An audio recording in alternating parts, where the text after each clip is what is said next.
Hey folks, this is Rhykker with a Diablo 3 patch 2.6.10 Season 22 Crusader build guide. In this video, we're going to present the most powerful Crusader build of Season 22, the Akkhan Bombardment Crusader. In this video, we're going to go over the skills, the gear, and the playstyle that you need to rock this build. And you can always follow along with the written version of this guide created by pro player Northwar on maxroll.gg, link in the video description. Now, the Akkhan Bombardment Crusader leverages a number of sets that have been buffed in Season 22 to resurrect the old Bombardment Crusader into the absolute powerhouse that it is this season. It's a thorns build, so gearing for it is different than most builds, and it's highly contingent on cooldowns and rotations. So let's begin with an overview of the gear that you need. First off, you'll want to benefit from the full 6-piece bonus of the Akkhan set. You'll do this by equipping 5 pieces and a Ring of Royal Grandeur. The 2-piece bonus of Akkhan reduces the cost of all abilities by 50% while Akkhan's champion is active.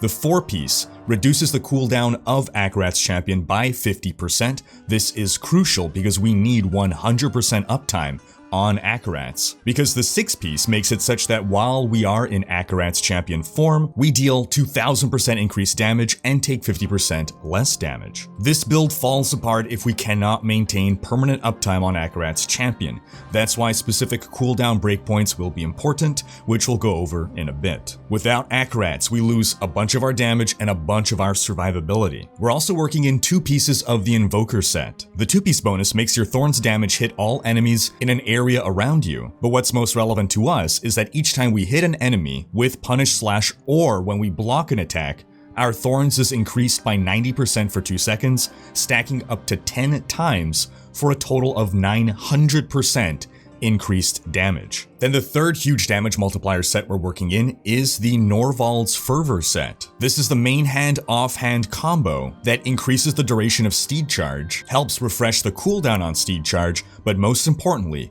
we gain 400% increased damage for 5 seconds after using Steed Charge. Now we need some other important damage multipliers in the form of legendary items. One is the Belt of the Trove, which we'll put in our cube. Every 4 seconds, call down Bombardment on a random nearby enemy, and Bombardment deals 500% increased damage. We'll also have the Mortal Drama 2-handed flail in the cube. This doubles the number of bombardment impacts, and Bombardment deals 500% increased damage. These are all the most relevant damage multipliers, but we're going to work in some other supplementary items. Convention of Elements will give us 200% increased damage to a single element for 4 seconds. It rotates through the elements, and because this is a build that very much works on a damage rotation, it's not dealing consistent damage, timing the build with the Convention of Elements synergizes very powerfully. We're also going to work in 2 pieces of Captain Crimson's set to benefit from the 6-piece bonus. The 2-piece gives us a bit of life regen, but more importantly, 20% cooldown reduction to help us hit that cooldown reduction breakpoint. It gives us 20% resource cost reduction, which we don't care about outside of what the 3-piece bonus does, which is damage dealt is increased by your percentage of cooldown reduction. More cooldown, more damage. And then damage taken is reduced by your percentage of resource cost reduction. In our cube, for some extra defense, we're going to take an Aquila Cuirass. While above 90% primary resource, all damage taken is reduced by 50%. This is not a resource-thirsty build, so we should be able to always benefit from this. And then for solo play, for even more toughness, we'll want a Unity Ring, but only if you have it on your follower as well, plus the token that renders your follower invulnerable. This has the effect of effectively doubling your toughness. Now, if you're playing in a group, you never want to use a Unity Ring. What you can do instead is add in another damage multiplier, Focus and Restraint Rings, in which case you would cube the Convention of Elements and also lose the Aquila Cuirass. This makes the build far squishier, but you're in a group and you'll be relying a little bit more on your group mates to help keep you alive. Now let's take a look at the skills we'll want to use. First off, we're going to use Punish Celerity. Remember that because of our Invoker set, attacking with Punish will increase our Thorns damage, and blocking also increases our Thorns damage. What Punish does is give us Hardened Senses, which increases our block chance by 15%, and the Celerity rune makes it such that when we block with Hardened Senses active, we gain 15% increased attack speed for 3 seconds, which allows us to attack with Punish faster. Next, obviously we need Bombardment, Barrels of Spikes. this is our damage dealer. It's on a massive 60-second cooldown, which is obviously going to be heavily reduced from all of our cooldown reduction, and the Barrels of Spikes runes is what turns it into a Thorns build. We do not want to spam this willy-nilly, we need to time this for maximum effect. I mean, you could spam it willy-nilly, even if you brain dead use this build, you'll do well enough, but to maximize your effectiveness with this build, you should be timing things. And we'll go over that timing rotation very shortly. Next, we'll want to take Akkhan's champion, Prophet. Again, we need 100% uptime on this. Akkhan's champion itself gives us 35% increased damage, gives us more wrath regeneration. The Prophet rune gives us additional armor and gives us an extra life. If we die with Akkhan's champion active, we'll instead trigger a cooldown and not die. Next, we need Steed Charge for mobility and to activate our Norvald's Fervor buff. We'll take the Drawn Quarter rune to serve as crowd control to help group monsters together. When we bring down those bombardment barrels, we want enemies to be grouped up together so that they're actually struck.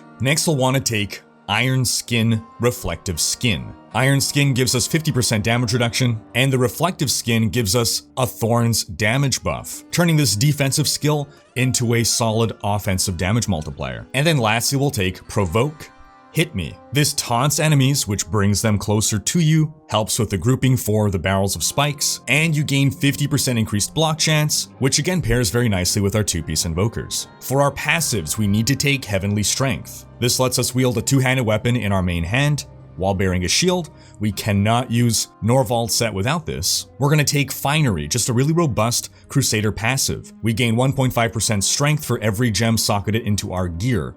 Strength adds to Thorns damage. We're going to take Lord Commander. This reduces the cooldown of Bombardment by 35% and Steed Charge by 25%. This really helps us get our Bombardment up more often. Then lastly, of course, we need to take Iron Maiden.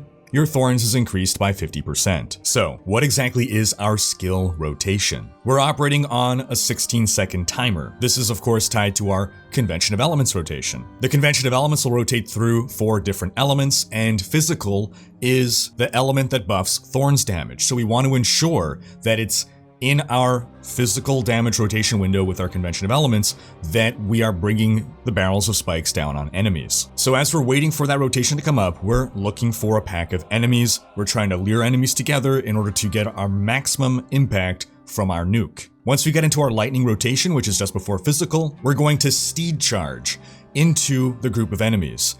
Ideally, try to use the Steed Charge to pull in some more stragglers, help with that density. Once we're inside that group of enemies, we hit Provoke.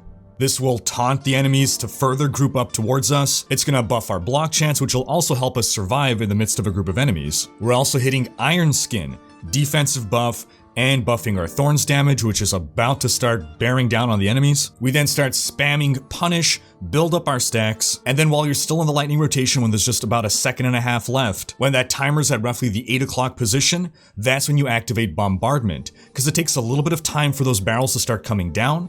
So you want them to be hitting your enemies just as you get into your physical rotation. Once you've hit Bombardment, you don't have to worry about building up stacks anymore. At that point, you can Steed Charge again, maintain that Steed Charge buff. If you have an Oculus ring on your follower that's spawning Oculus pools, you can then maneuver into the Oculus pools to further maximize your damage. And then you repeat the cycle. Now let's take a look at exactly what stats we want on every piece of gear. Now I'll mention that you need to be hitting 55.8% cooldown reduction in order to maintain permanent uptime on your Akkhan's champion. Your first priority in gearing should be reaching that breakpoint. A second breakpoint, which is helpful, is reaching 59.3% cooldown reduction. This allows you to cast Bombardment every 16 seconds, timed perfectly with your Convention of Elements. It's not the end of the world if you don't reach that, but again, if you want to maximize your effectiveness, go for it. So our stat priority on our shoulders, cooldown reduction, number 1. Number 2, bombardment damage.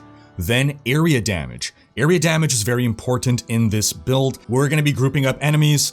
That area damage is going to spread the damage around, really ramp up our damage. Thorns damage does not have as many multipliers as regular damage. Crit chance, crit damage do not work, but area damage does. Then we'll want either all resist or strength. Depends on whether you want to be more offensive or defensive, and then as a secondary you want thorns. We'll note as well that it doesn't matter whether you're getting an Akkhan piece or an Invoker piece in any given slot. For your amulet you have no option, it must be Akkhan. For your bracer you have no option, it must be Invoker. Outside of that, it's up to you. Similarly with the Captain Crimson set, you need 2 pieces. One of those will be the belt, you have no option.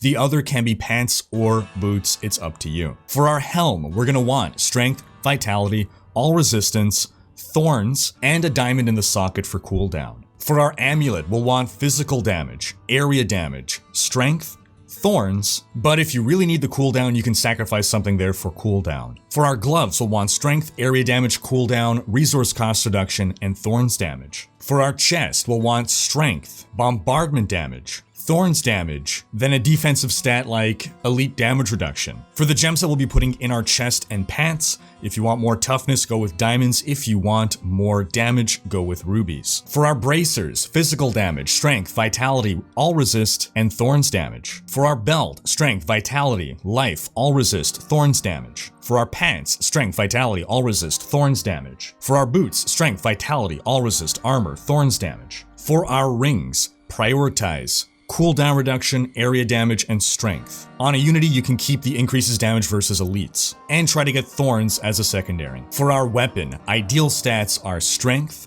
increases damage versus elites, cooldown reduction, area damage. Ideally, you actually want to roll off the main damage stat on your weapon. It's difficult to do, it takes a lot of re-rolling, but Thorns does not benefit from your weapon's base damage, so it's just a wasted affix. Also, because Thorns can crit, instead of an emerald in the socket, you're gonna want to put a topaz for more Thorns damage. For our shield, we'll want strength, block chance, cooldown, bombardment damage, Thorns damage. If you want to be more offensive, instead of block, you can go with area damage. For our legendary gems, we need a Boyarsky's chip. This is the Thorns gem. We'll also want to take a Bane of the Trapped. Huge damage multiplier. And then lastly, when you're pushing Greater Rifts, when it's taking long to complete a Greater Rift, you want to swap to a Bane of the Stricken. If it's not taking you long to kill the Rift Guardian, if you're not taking long to finish a Greater Rift, it's not worth using a Stricken. You can go with either a Bane of the Powerful instead for more damage, or a Gogok of Swiftness to help with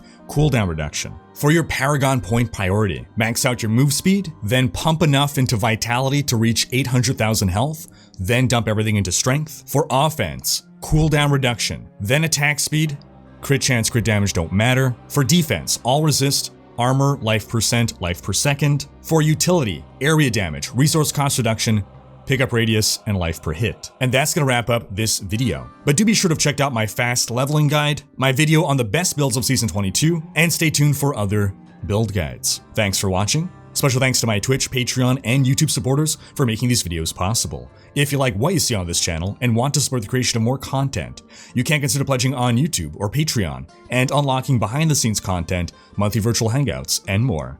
If you enjoyed this video, please share it, check out these other videos, and subscribe to join Rhykker's Raiders for more Diablo content.